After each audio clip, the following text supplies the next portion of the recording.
Kristjan, me oleme teel aastasse 2030. Mis on suurim muutus, mida kiire rongiühendus endaga kaasa toob? Eks neid muudatusi oli kindlasti mitmeid, aga mida rongireisijad kindlasti tunnetavad, on selline aegruumiline nihe. Et kui seda katsuda lihtsalt seletada, et ütleme, Pärnu linn on Tallinnast umbes sama kaugel aegruumiliselt kui praegu Viimsi Tallinna kesklinnast. No mingi 45 minutit sõitu. Circa niimoodi, jah. Või siis, kui palju võtab praegu aega Tallinnast Paidesse jõudmine, on circa 1,5 tundi. Et Rail Baltica käivitades me oleme 1,5 tunni kaugusel Riia linnast. Et võib-olla just need ongi need asjad, mida siis üks rongireisija või tavaelanik kõige paremini tunnetab. Läheme korraks ajas nii 10 aastat tagasi, kui võiks öelda, et tegelikult toimus raudteeliikluse taassünd Eestis. Mida me sellest ajast võiksime tänasesse kaasa võtta? Kui me vaatame 2010. aastat, et see oli mõnes mõttes märgiline, et taastati Tallinna ja Valga vahel regulaarne rongiliiklus, siis sõlmiti leping Šveitsi firma Stadler rongide ostmiseks. Kuulsad porgandid. Kuulsad kindlasti. Tol aastal sai allkirjad üks deklaratsioon, mis siis sõlmiti 3 Balti riigi, Soome ja Poola vahel, mis andis sellise uue hoo sisse siis ka Rail Baltica arendamisele. Sellisel juhul me oleme justkui nagu poole peal sellel Rail Baltica arendustrassil, et mis me peame tegema, et 10 aasta pärast oleks meil mugav, kiire ja keskkonnasäästlik ühendus Euroopaga? Sellist taristu arendamist võibki vaadata, eks ole, 2 aspektist. Et üks on see ehitusfaas, kus siis pannakse maha tuhandeid liipreid ja rööpaid. Aga see teine pool on just see, et kuidas seda tulevikus kasutama hakatakse. Et kui meil on suhteliselt selge see, et kuidas me seda raudteed ette valmistame, kuidas me projekteerime, kuidas me ehitame, siis peaksimegi praegu päris kõvasti fookus panema sellele, et milliseid muutusi toob see kaasa just reisijatele, kaubavedajatele, kõigile nendele. Ja just neid sõnumeid nagu rohkem võimendama, et see aegruumiline nihe oleks inimestele arusaadavam juba praeguses faasis. Natukene raske ongi võib-olla ette kujutada rongitrassi, kus iga 10 kilomeetri tagant on ökodukt ja on valminud ka fantastilised lahendused reisijatele, et oleme korraks aastas 2030 ja seisame sinuga Tallinnas Ülemiste terminalis, mis meie ümber on? Eks neid praegused ilupilt ole kõik näinud. Rail Baltica Ülemiste terminali ehitus hakkab nüüd kohe pihta. 2030. aastaks on see terminal juba mõned aastad olemas olnud. Seal toimub raudteeliiklus Tartu suunal või siis Paldiskisse. Kuid 2030. aastal, siis kui Rail Baltica on valmis, saame kiirrongiga liikuda ka lõuna suunas. Meil on siis tegemist väga ilusa, funktsionaalse, rohelise ühistransporditerminaliga, kus lisaks rongiühendustel on ka mida iganes kaubandust, sealt on võimalik bussiga sõita, sealt on võimalik võtta takso või jalgratas, jalutada selles ilusas keskkonnas ja tunda ennast mõnusalt. Ja ka lennujaam on tegelikult ainult mõne minuti kaugusel. Täpselt nii ta on.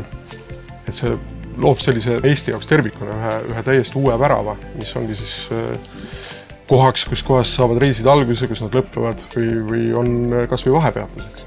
Lisaks sellistele pisikestele uutele sihtkohtadele ja aja väärtustamisele ei saa me üle ega ümber keskkonna aspektist transpordi vallas, et kuidas Rail Baltica siia asetub?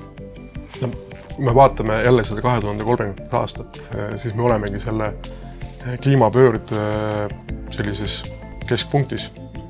See tähendab seda, et senised saastavad odavlennud on asendunud küll aeglasema rongiliiklusega, kuid seda sama aega, mida me kasutame rongiliikluses, on võimalik ka väga kenasti väärtustada. See on iga reisija enda mõtestada, et mida ta selle rongireisi ajal teha tahab.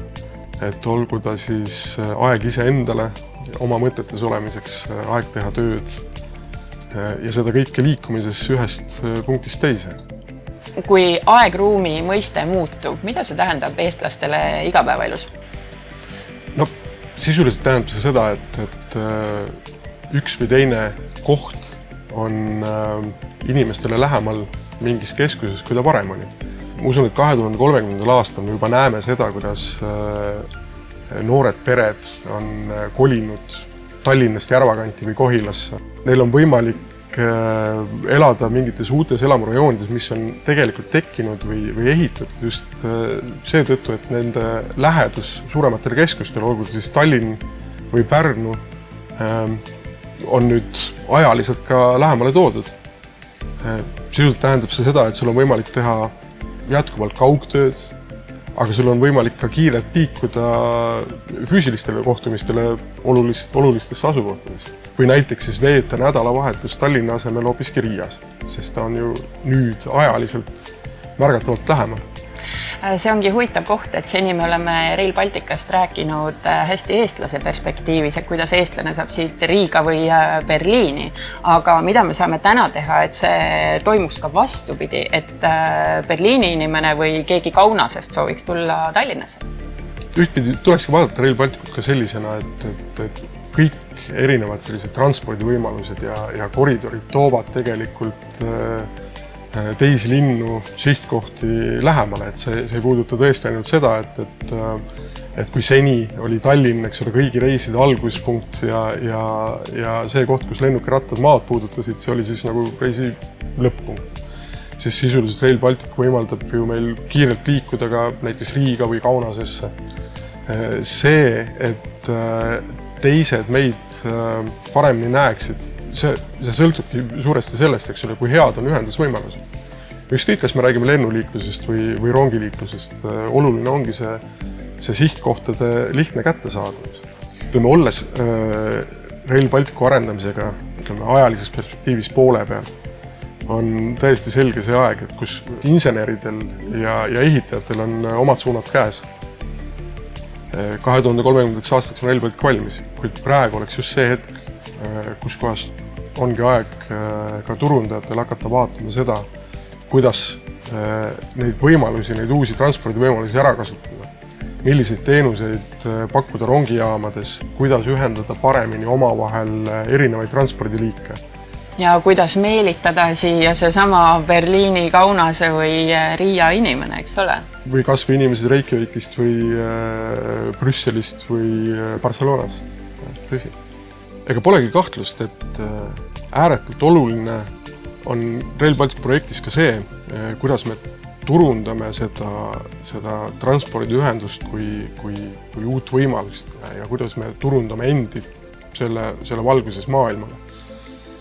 Et millist kasu või väärtust siis meie naabrid, meie ise ja eurooplased laiemalt saavad.